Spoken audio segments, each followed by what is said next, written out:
दीवाने तेरे लाखों है दीवाने, लाखों है दीवाने तेरे लाखों है दीवाने।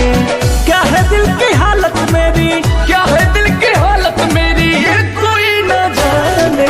लाखों है दीवाने तेरे लाखों है दीवाने, लाखों है दीवाने तेरे लाखों है दीवाने।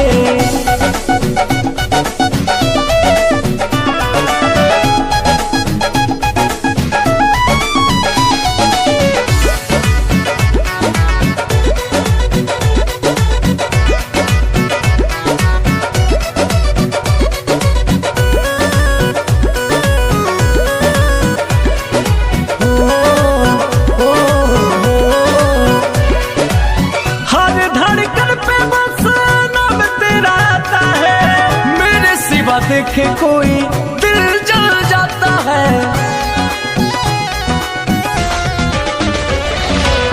हर धड़कन पे बस नाम तेरा आता है। मेरे सिवा देखे कोई दिल जल जाता है।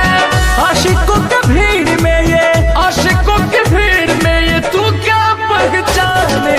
लाखों है दीवाने तेरे लाखों है दीवाने, लाखों है दीवाने तेरे लाखों है दीवाने।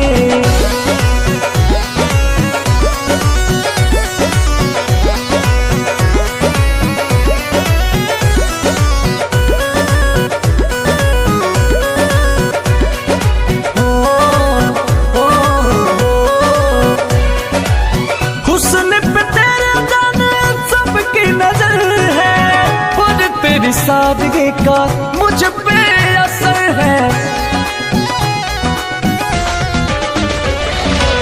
हुस्न पे तेरे जाने सबकी नजर है, पर तेरी सादगी का मुझ पे असर है।